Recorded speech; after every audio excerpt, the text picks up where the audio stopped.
What Lives in the Woods, Chapter 39. Oh, we can't forget about that song you heard, Leo mentions, pulling at a stray string in his sock. When it comes loose, he tosses it into my lap. I swipe it off and scramble away. I wonder if Agatha had brothers to deal with. Probably not. We still don't know what that was, and it's probably important. He's not wrong. I didn't imagine that song. If the ghost wanted me to hear it, then it must be important. Wait, Will, didn't you say something about an older couple that runs a bed and breakfast close to the bookstore? I ask, adrenaline spiking in me. Yes, I remember now. You said they love spooky things and are obsessed with Woodmore. Couldn't we go try and talk to them? They might know what that song was. Will runs a hand through his hair. They'll talk to anyone, but I don't think they're worth talking to. Why? Old people like old music. Plus, if they're always buying books about this place, then surely they know something. They sound like weirdos, Leo chimes in.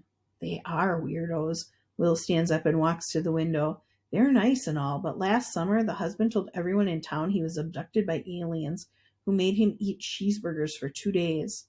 My adrenaline slows to a trickle, then fizzes out entirely. Aliens? Leo perks up. Cheeseburgers? A bubble of laughter bursts from Will. Dude, all you heard out of what I just said was cheeseburgers? That's not all I heard, Leo answers sheepishly. Right. Will refocuses on me. Unfortunately, yeah, aliens, like I said.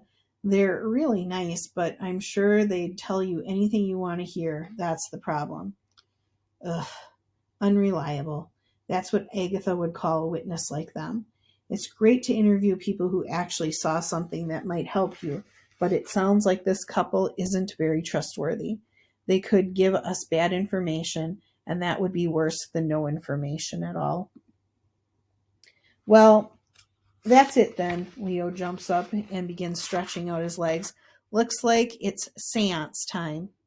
Slow down. I reach out and snag his ankle, pulling my brother back down to the floor. We don't need to jump straight to the seance. You want to try to get a ride into town with Mom? The internet works a lot better there, my brother suggests. Nah, I wave off the idea. We still have a secret weapon, and it's right here in the house. Leo stares at me quizzically. Leftover pizza? How would leftover pizza be a secret weapon? Ugh. No, Leo. I'm talking about books. I turn to Will. You brought some from the store, right? Yup. Will heads for the door. My bag is in Leo's room. Want to go through them in there? I snort. Now that we know my room is like haunted headquarters, absolutely. We follow him into the hallway. I take a deep breath, savoring the slightly cooler air. My room, Annette's room, is really a sauna. Will takes the books out of his bag and gently stacks them in the center of the room. I love that he's so careful with them. I didn't really know what we'd need, so I just brought a little of everything. I check out the options. There's a couple of books on Michigan ghost legends, one about Saugatuck, and two about the history of the county we are in. Maybe we should all just pick one and start digging for information on Annette. Leo dives for one of the ghost books. Of course he does. With my luck, he's planning to scour it for proof that we need to hold a seance. Will snags the book on Saugatuck, which leaves me with the two books on Elgin County. I pick up the first one, crack it open, and out of habit take a quick sniff of the pages. As usual, the smell puts a smile on my face.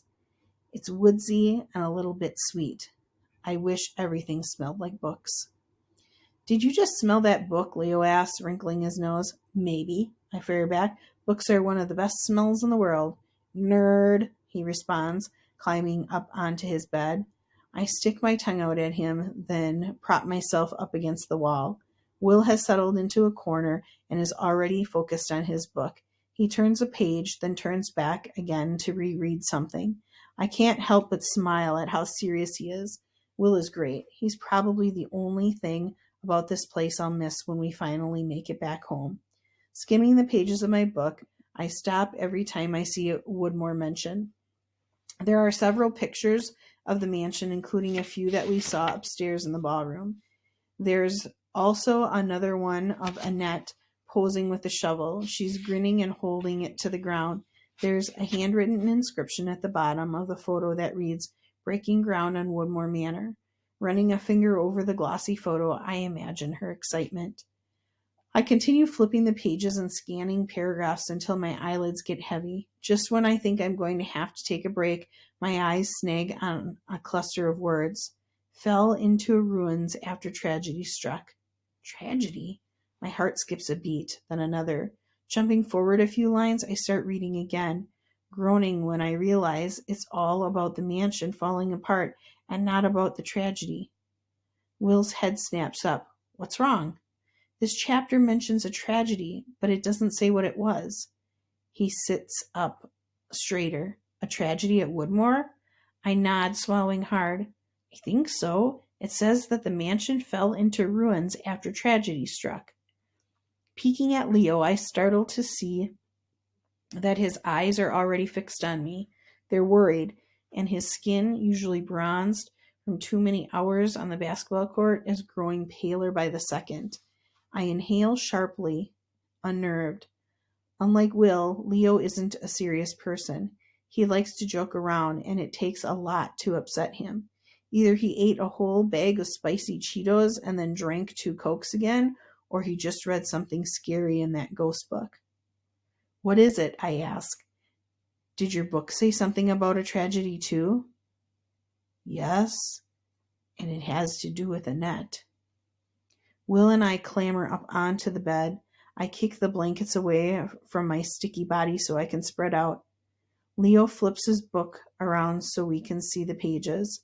There's an image of Woodmore sitting beneath an eerie full moon, and beside it a second paragraph, this one of Annette Dottinger. Unlike the pictures we uncovered in the ballroom, she isn't smiling. Her gaunt face is angled away from the camera, and her mouth is slightly downturned. I search the rest of the photo for evidence of where it was taken. My jaw drops when I notice the wallpaper surrounding the cluster of windows at her back. Oh my gosh, I think this is the sunroom. I point at the wallpaper. Even in black and white, I recognize the pattern. It's not a perfect match, but it's close. Dad said when they renovated this house the first time, they used old pictures to make the inside as authentic as possible. That would make sense, Leo says gloomily, because according to this book, Annette got really sick right after Woodmore was completed and spent most of her time in that room. How sick? Will asks. Like a cold or something worse? Without speaking, Leo flips the book around a second time. Half the page is taken up with a picture of a tombstone bearing the initials A.E.D. He reads aloud from the caption. Annette Elizabeth Dottinger died 2 short months after construction on Woodmore Manor was completed.